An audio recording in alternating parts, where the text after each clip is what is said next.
네, 안녕하세요. 닥터 부자아빠입니다. 네, 오늘의 주제 말씀드리겠습니다. 오늘은 이제 서울 재개발 예정지 이제 한 곳을 말씀드릴 건데요. 이제 용산을 추천을 한번 드려보겠습니다. 이제 구독자 사연을 토대로 구체적으로 용산 어떤 지역에 투자를 하는 게 좋을지 한번 같이 살펴보는 시간을 가져보겠습니다. 네, 최근에 기사 몇 개 보죠. 집값 정책도 흔들 노영욱 공급 공공 힘으로만은 어렵다라고 하는 헤드라인인데, 이제 과거의 정책들을 보면은요, 이제 공급 자체가 부족하지 않다라고 했다가, 그 다음에는 이제 공공 중심으로만 공급을 하겠다라고 밝혔는데, 최근에는 다시 이제 공공만으로는 공급이 부족하니 이제 민간도 같이 조화롭게 해야 된다라고 이렇게 정책의 변화가 계속되고 있는 거를 좀 확인해 보셔야 되겠죠. 그래서 결국에는 이제 양질의 주택을 공급하기 위해서는 이제 공공만으로는 한계가 있기 때문에요. 이제 민간 공급도 같이 하는 게 맞죠. 이제서야 이제 공급을 한다라고 얘기를 하는 게 재미가 있습니다. 뭐 이뿐만 아니라 최근에 이제 양도세 중과가 2주밖에 남지 않았죠. 즉 이제 6월 1일이면은 기존의 다주택자 10% 20% 중과가 각각 10%씩 더 올라갑니다. 즉 20% 30% 이렇게 중과가 더 되는데 뭐 그럼에도 지금 5월 31일까지 매물이 많이 나오지 않고 매물 잠김 현상이 있다라고 하는 거고요. 뭐 당연히 뭐 10% 20%더 중과한다 그래서 매물이 많이 나올 수가 없겠죠. 매물이 많이 나오려고 하면은 일반 과세 이하로 양도세를 완화해야 아마 시장에 의미 있는 매물이 나올 겁니다. 이제 한편 또 올 들어 아파트 값이 인천 동두천이 가장 많이 올랐다라고 하는 헤드라인이고요. 뭐 인천이 굉장히 많이 올랐죠. 특히 이제 인천 같은 경우는 지하철 연장 호재가 있고요. 그래서 올해 기준입니다. 1월부터 4월까지 한 6.78% 이렇게 올랐고요. 이제 동두천은 비규제 효과로 10.93% 이렇게 가까이 오른 거를 확인해 보실 수 있겠고요. 특히 이제 7호선 연장에 호재가 있는 인천 서구 그리고 분평구 일대죠. 해당 일대가 집값이 좀 들썩거리고 있다라고 하는 기사입니다. 인천 2호선이죠. 인천 2호선이 이렇게 지나가고 인천 1호선이 이렇게 지나가는데 이제 7호선이 지금 연장이 이렇게 된 겁니다. 성남역과 산곡역, 이제 부평구청역 이렇게 연결이 돼서 이제 H자로 환승센터가 생긴 거죠. 성남역 일대도 뭐 가로주택도 있고 재건축 추진 단지도 있기 때문에 뭐 아직까지도 뭐 투자로 검토하셔도 나쁘지 않은 그런 괜찮은 지역이니까요. 뭐 참고하셔서 검토해 보셔도 괜찮을 것 같고요. 네. 또 최근에 이제 수도권 로또 단지 70점 못 넘으면 꿈도 꾸지 마라고 하는 헤드라인인데 뭐 동탄역 일대에 최근에 하나 분양을 했었는데 평균 당첨 가점이 70점을 넘기면서 수도권 인기 청약단지 당첨 커트라인이 70점 이상으로 뭐 굳어지고 있다. 뭐 이런 기사고요. 이제 서울에 이제 반포 일대 원벨리나 둔촌주공도 요즘 앞두고 있죠. 근데 여기도 이제 당첨 컷이 아마 70점 이상이 되는 게 아닌가라고 좀 예상이 되고 있는 상황입니다. 또 한편 이제 분양가 9억이 넘으면 특별 공급이 안 되잖아요. 이제 그런 상황인데 사전 청약 코앞인데 대책이 없는 국토부라고 하는 기사 하나를 제가 가지고 와봤습니다. 즉 이제 자칫 특별 공급 취소 소지가 될 수도 있는 분양가 9억 원 초과 가능성에 대해서는 이제 사실상 손을 놓고 있는 것으로 나타났다. 그 예비 청약자 사이에서는 뭐 집값이 계속 오를 경우 사전 청약 당첨자의 당첨이 되고 취소되는 것 아니냐는 우려가 나오고 있는 상황입니다. 구체적으로 좀 더 보면은요. 18일 국토부에 따르면 다가오는 7월부터 이제 사전 청약을 앞두고 있는데요. 이제 3기 신도시 등의 아파트 분양가에 대한 논의는 이제 현재까지 이루어지지 않기 때문에 지금 문제가 있는 거고, 특히 이 특별 공급 같은 경우에 추후에 정해질 분양가가 뭐 일부 지역 같은 데는 뭐 9억이 넘을 그런 소지가 있기 때문에 논란이 되는 겁니다. 공공주택 그 특별법 시행령 등에 따르면은 현 청약 제도에 따르면 그 투기과열지구 현재 서울, 경기, 과천, 광명, 성남, 하남 등 총 49곳에서는요 이제 분양 가격이 9억을 초과하면 이 민영주택과 국민주택 모두 특별 공급을 할 수 없기 때문에 지금 이슈가 있는 상황이다라고 하는 부분입니다. 참고하시고요. 네. 이제 구독자 사연을 한번 읽어봐 드리겠습니다. 이분 이제 50대 후반 가장이시고요. 현재 강남 재건축을 한 채 보유 중에 계시고요. 이제 실거주까지 이제 하고 계시는 것 같습니다.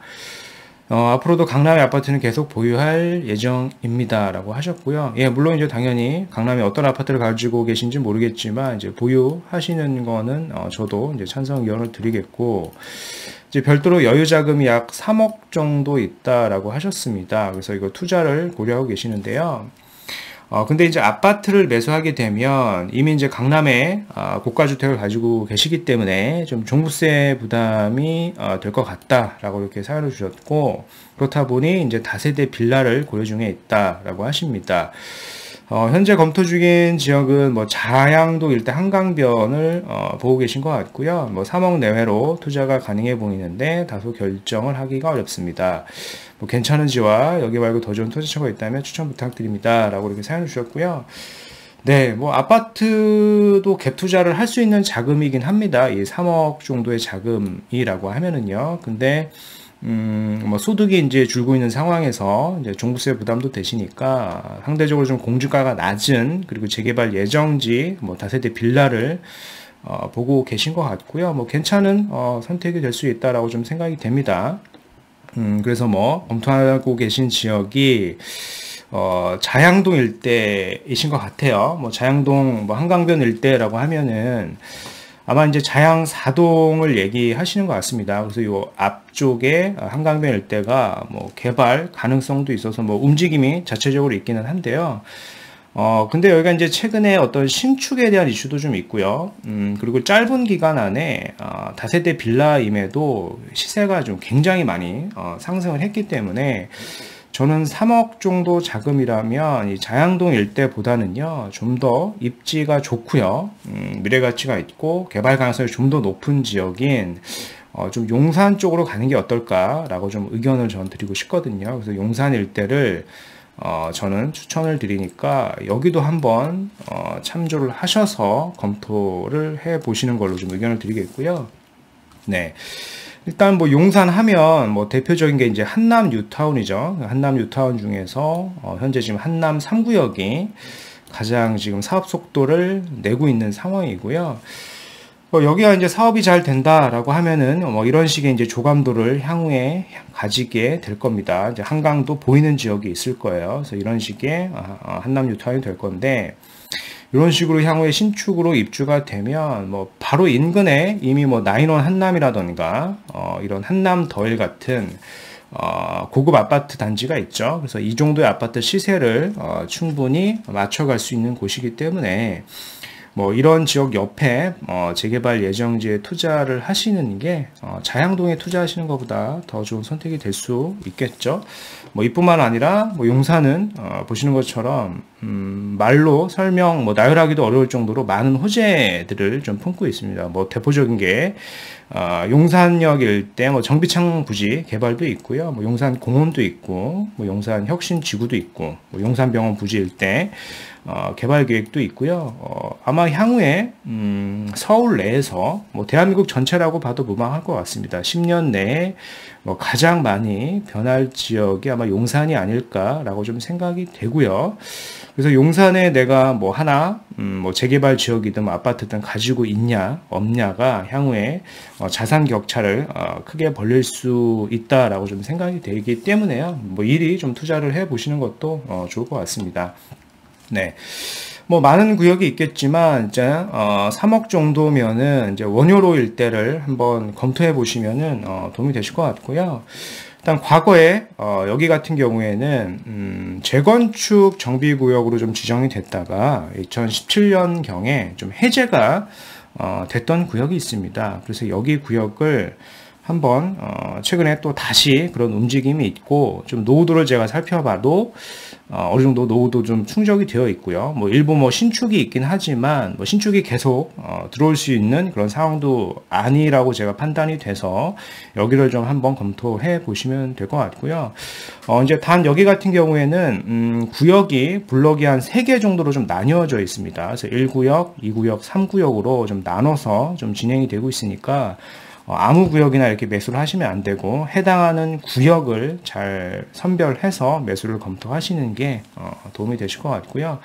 참고하시면은 자양동 일대 투자보다는 개인적으로는 이제 더 좋은 투자가 될 수 있다라고 좀 생각이 됩니다. 네. 그래서 오늘 말씀드린 내용을 좀 요약을 해드리면 뭐 서울 재개발 예정지인 이제 용산 투자에 대해서 좀 말씀을 드려봤고요. 집값 정책이 또 흔들거리고 뭐 공급, 뭐 공공 힘으로만 어렵다. 또 민간에 대한 얘기도 다시 나오고 있는 상황이죠. 뭐 이런 상황이 좀 재미가 있고요. 올 들어 1월에서 4월까지 아파트값 기준으로 봤을 때 이 인천하고 이 동두천의 상승률이 가장 높았다라고 하는 부분이 있고, 인천 같은 경우에는 지하철 연장 호재 등으로 좀 올랐고요. 이제 동두천은 아무래도 이제 비규제 지역인 상황이었고, 이런 풍선 효과로 많은 투자자들이 좀 몰려서 뭐 10% 이렇게 오른 걸로 좀 보여집니다.